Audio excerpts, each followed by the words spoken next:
After university, I told myself my focus would be to things: money and losing weight. The money part was survival. The weight part was revenge. Every face that had ever mocked me, every laugh I'd swallowed, I wanted to silence them with a transformation so shocking it would make their jaws drop. That was the fantasy.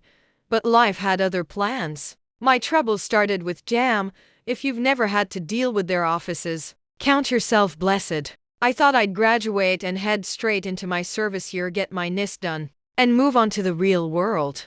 But without that certificate, the real world was a locked door, and Jam was the guard who wouldn't let me in. It took me a year and a half, 18 long months of going back and forth, queuing, begging, filling forms, and waiting in cramped offices with flickering fans and bored officials who looked right through me. 18 months of watching other people move on with their lives while mine felt stuck in a waiting room with no exit. By the time I finally fixed the issue, I had already given up on the idea of a job. I didn't dream about interviews or 9 to 5 anymore. I dreamed about money, fast money, easy money. So when I finally entered service here, my heart wasn't in the work. All I could think about was getting rich quick. I wanted to learn a skill, something real, something useful, but I didn't know anyone who would take me in. No mentor, no workshop, no guiding hand. Just me, scrolling, searching, desperate. Instead,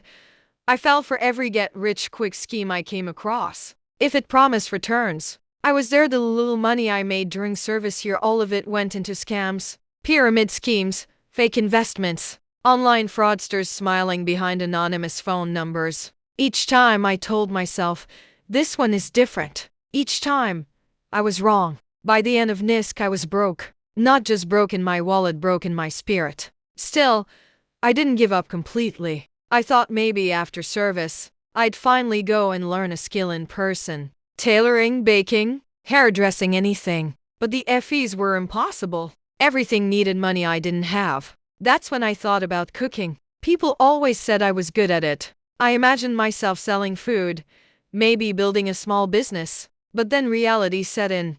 It wasn't just about cooking. It was about selling, about putting myself out there, online, advertising, calling people to buy. And that's where I froze, because confidence in marketing is a currency I never had enough of. So, instead of moving forward, I stood still, frustrated, depressed, scrolling through my phone, wondering why everyone else seemed to know the secret to money while I kept failing every test.